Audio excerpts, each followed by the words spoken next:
What's on, ladies and gentlemen? My name's Ross, I like games, and today we've made it all the way to the top 4 of the Bologna Vault Tour over in Italy. On the left, we've got Aguililla, with W-Pan El Inspirado, a Dis Shadows Untamed deck with 4 Dust Pixies.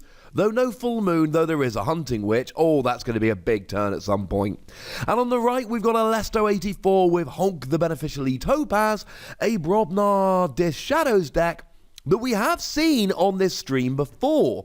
It's got free Ganger Chieftain, couple Noddy the Thief. It's got an Annihilation Ritual, which purges creatures which are, well, would be discarded from play, which we don't see very often. I think it's the first time we've seen it on a stream here.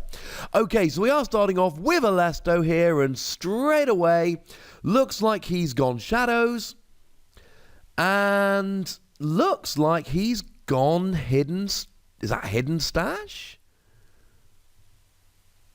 Something with an Amber bonus either way, ladies and gentlemen.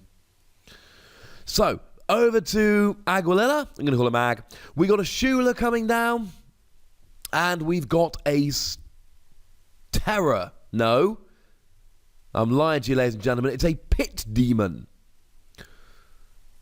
Well, it's got an action that steals an Amber.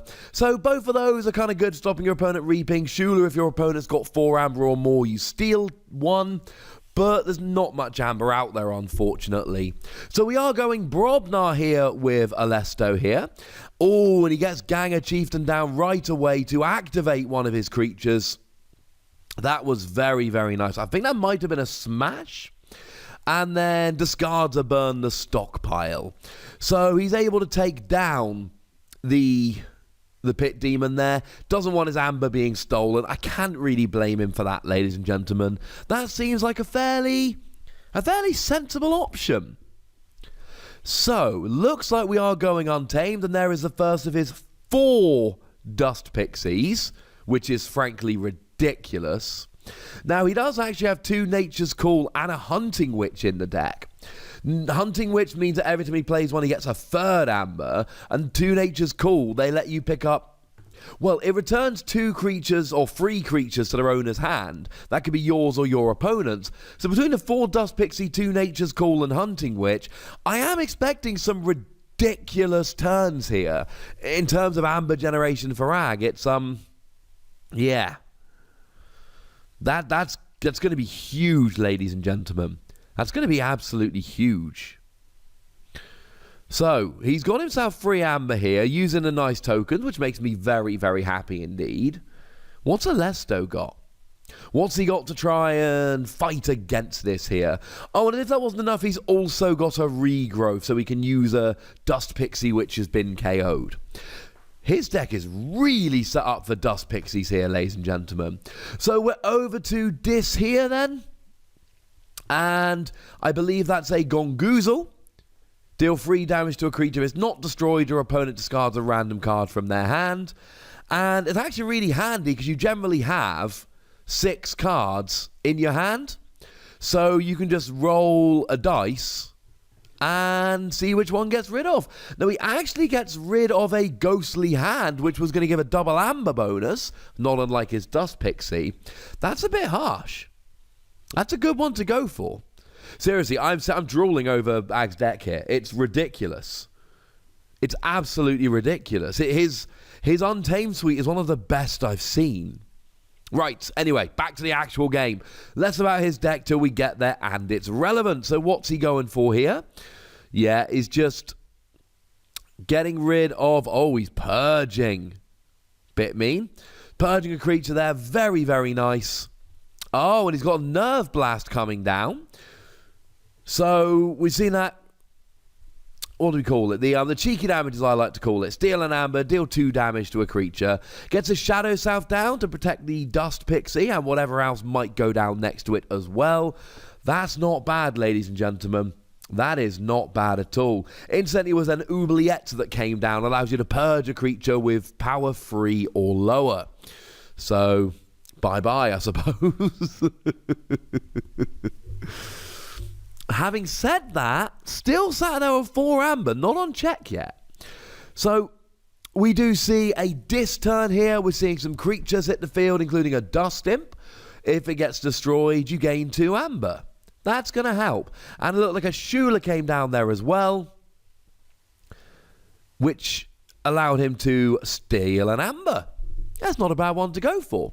Shula, there's actually 3 Shulas in Alesto's deck and 2 in Ag's deck, so fair to say we're going to be seeing a few Shulas throughout the game. In fact, it looks like there's 2 on the board right now. So we see a 1 Dust Pixie reaping here, a 2nd Dust Pixie comes down, will actually put him straight onto check there. And a 3rd Dust Pixie gets another 2 amber, which I think puts him up to 8. And then that'll do.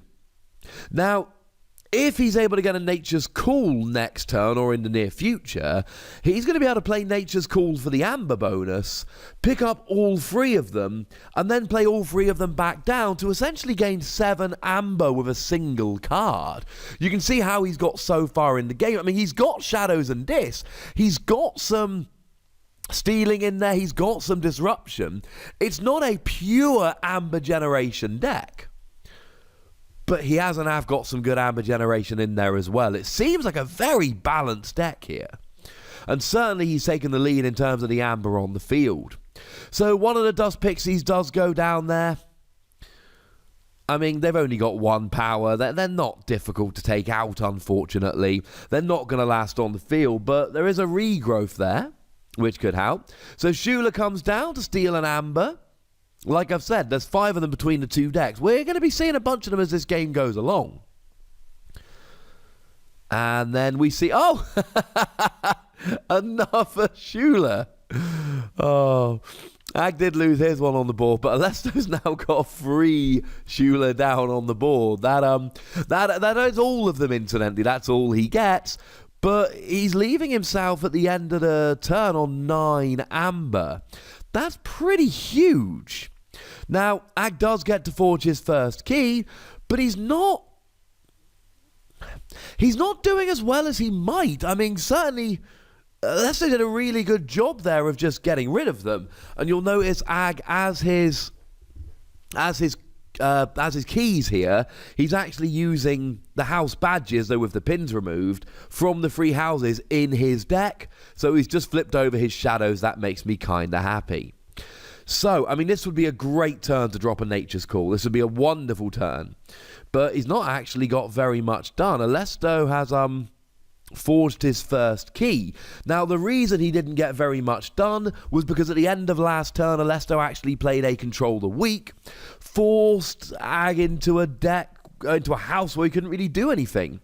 So it was a really well-timed Control the Weak. It basically lets you choose your opponent's house for them the following turn. And clearly not going to go untamed here. It's awkward because there is no marker to go, right, Control the Weak, here's what we've chosen. It's very unfortunate in that respect. But clearly it was a house where he couldn't do very much. And that basically meant that rather than letting his opponent have this potentially huge turn and jump in the lead, Alesto has now forged his first key. He's actually, it looks like he's got about as much amber as Ag does, and now he's actually forging with all 3 of his Shula, and now he very much definitely is in the lead in this game. So that 1 Control the Weak was just a huge card. Oh, okay. Now, I believe that is a Tendrils of Pain. Deals 1 damage to each creature. Doesn't deal the additional 3 because his opponent didn't forge a key last turn. But there we go. And they're just picking up. Actually, that Shadow Self should be protecting one of the Dust Pixies. Or should it? So Shadow Self here, yeah, damaged out to non-spectre neighbours, it's down to Shadow Self instead. So 2 of the Pixies do go down with the 1 damage, but that 3rd Pixie, because it's next to a Shadow Self, only takes the 1 damage. Oh no, I think he did forge on the previous turn. It's a very, very quick one, but he did. All right. And then, of course, Shadow South there's got the 6 damage, 3 that he takes in and of himself, and then 3 from the Dust Pixie. So Ag's turn previously was extremely short, but he did forge the key.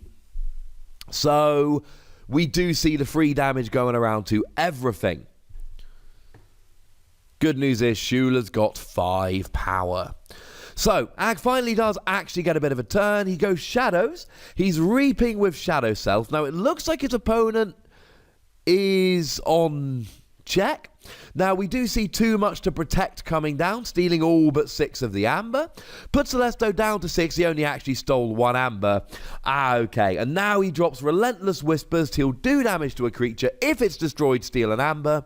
Does that to destroy a Shula, steal an amber, and just takes his opponent off of check. Now, instead of being at 6 amber ready to forge a key, Celesteau is at 5 amber, very much not ready to forge a key. So this is going the way he wants it, essentially. He's getting what he needed to do, and this is nice. He's putting himself in a good position where his opponent isn't forging, and it looks like he is actually up on check again. Now, I believe he just played an Imperial Traitor, but really that's just for the amber bonus. Lets you look at your opponent's hand. You may choose and purge a Sanctum card in it. Now, we did see this card coming out earlier in the stream. I've linked all the previous rounds in the description, incidentally. Do please go and check them out. We did actually see it working, but Celesteau is not playing any Sanctum. So, having a chances of hitting a Sanctum card are slim. But we do see, is that 9 amber down there for Aguililla? I believe so. That's really nice. And that's the kind of turn we want a lot in Keyforge, where you stop your opponent forging while also making sure that you can forge. And that's what he did. He took his opponent off of check while gaining himself, he's got 9 amber there, so he is very much on check. And this is looking really, really good at this stage. He's jumped back into the lead. That control of the week for Celesteau was absolutely huge. He put himself in a great position moving forward in the game. But that comes along and goes, maybe not yet, mate. Maybe this isn't the time. Maybe we wait a bit. So, yeah, nice.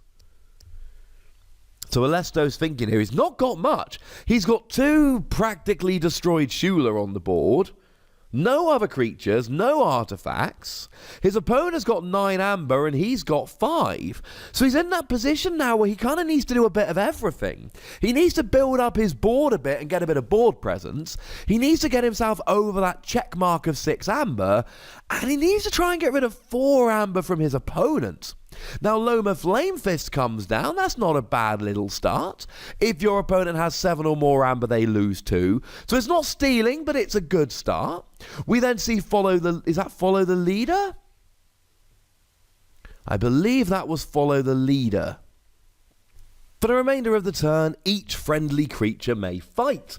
So, yeah, lots of fighting going on there. We've also seen a Blood of Titans coming down on one of those Shula, popping it up by 5 power, which is how it's got 5 damage on, and yet it's still rolling, because Blood of Titans, pretty gosh darn good.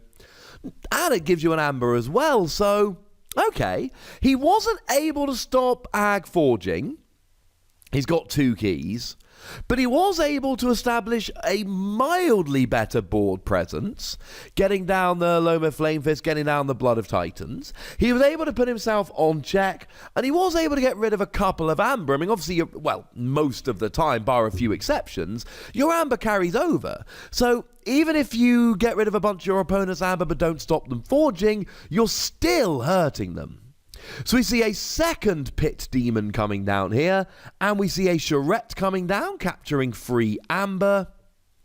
No, we see 2 Charette coming down here, getting 3 amber each, and now it's Ag's turn to play Control the Weak. And now, of course, he's looking at his opponent's discard pile, trying to make sure that he's making the correct decision. You're looking, okay, well, he's got Dis and Brobnar creatures on board that he could use next turn. Let's have a look at his discard pile. Looking at the board, you'd want to go Shadows, but if you look at a discard pile and he's not used too many Shadows cards, it's not always the best option to go Shadows, because you can just roll with it. Just absolutely roll with it. Okay. So, creatures are back. Where are we?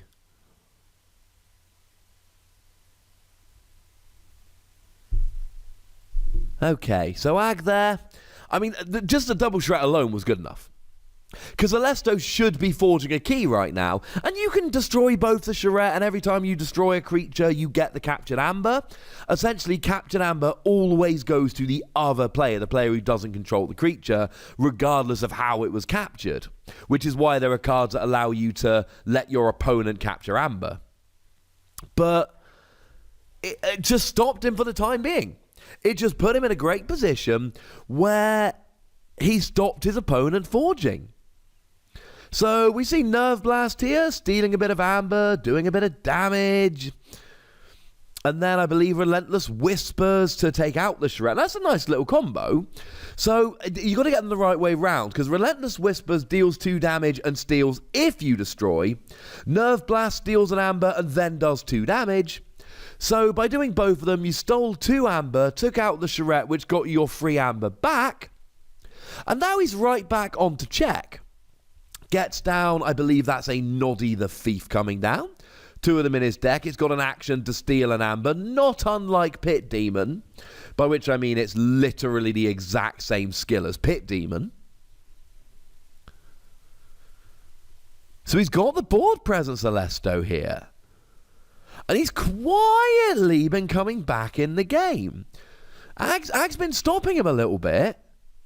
But Alesto's been quietly coming back. He's been quietly building his board position.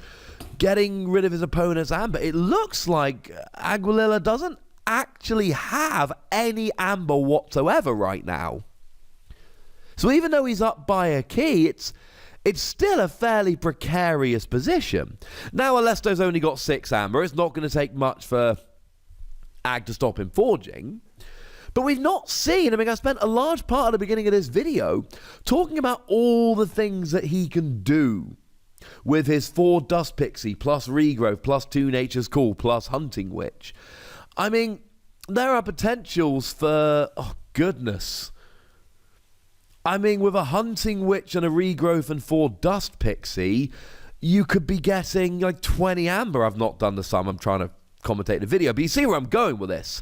So Lupo the Scarred comes down. It's a rare card we don't see very often. When you play, you deal 2 damage to an enemy creature. Then we see a Mushroom Man coming down. Now, Mushroom Man gets plus 3 power for each unforged key you have, so it's only a 5 power right now. It's not bad. It's not amazing, if I'm honest with you. It's not amazing. So there comes another Dust Pixie. So he gets himself a couple amber. Now, he doesn't look like he's taken his opponent off of check, and he hasn't. That's not necessarily the worst thing ever. He's got himself 4 amber. As I've said in a lot of videos, I'm a fan of getting a lead and just rushing for amber. Does he have enough of a lead here?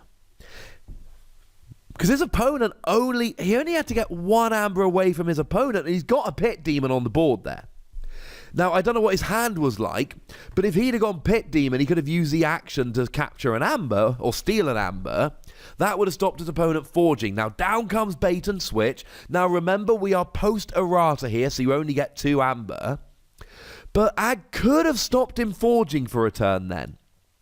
And here comes an Urchin, and now all of a sudden that 4 amber for Ag has turned into 4 amber for Alesto, as I believe that was a Relentless Whispers came down, destroyed the Dust Pixie, stole that last amber. So all of a sudden, choosing to go for the amber looks like it might be starting to backfire. Because all of a sudden now he doesn't have any amber and his opponent has 4. Had he stopped his opponent forging, he would still be ahead by a key. As it is, they're even on keys. Alesto has 4 amber, and you've got to think Alesto is now in position to win the game. Now, annoyingly, his creatures are all from different houses, so there's no, I'm going to reap 3 or 4 times. But, I mean, Ag's got 2 disc creatures and 2 untamed creatures. He really needs to play a bit of defense here. I don't think Amber Rushing is necessarily going to do it on its own. Not at this stage of the game. So it looks like he's going for shadows. He was eyeing up the Dodger, and that went down. And then he got himself, I want to say, that Noddy the Thief. It's a little bit side on, but I believe that's Noddy the Thief. So he's doing, and then a Sneck Lifter. Would allow him to take control of an enemy artifact, but there's just no artifact to take. So, I mean, he got some creatures down there, but did that really get him closer to winning the game? I'm not convinced it did. He's still got no Amber to his opponent's 4. Now he's potentially setting himself up for a big turn next turn, but it looks like all he's got in hand from shadows is a Seeker Needle, which isn't really going to do much, especially when it comes into play exhausted. So it looks like, oh, and this is the play. He's using the Shula with Blood of Titans to take out the Charette. That alone puts himself over check with only 1 key to forge to win the game. And, oh, now I believe he's finally dropped that Annihilation Ritual to give himself an Amber bonus. That's quite nice. Oh, now he pops down a Hysteria, return each creature to its owner's hand. Just, his opponent's got a large battle line. And now dropping down those 3 Shadows creatures did nothing, essentially. Now drops down a Pit Demon, for what it's worth. And there's no real great coming into play abilities that Ag's got to use here. So Alesto's passed the turn with, I want to say, 8 Amber. Those tokens are not the easiest to tell. And it looks like Ag might have lost. Yes, he has. Alesto puts himself into the final, delighted, as he gosh darn well should be. Gets into the final, a very back and forth nervy game in the end. But Alesto was able to pull it out there just at the end. Ag's deck clearly has so much power in the Untamed. And he was dropping Dust Pixies all game, but he wasn't comboing them with Nature's Call. He wasn't dropping them when he had a Hunting Witch out. And that really is what did it in the end. Congratulations to Alesto, an extremely well-played game. And I think it's one of those ones where we look back and we go, he did everything he needed to get the win. So thank you very much to ilVizzo for letting us use this footage. Commiserations to Ag. Congratulations to Alesto. You know I'm going to be bringing you a fully commentated final for this game in the very near future. So for now, ladies and gentlemen, just make sure you tell me what you think about this game in the comment section.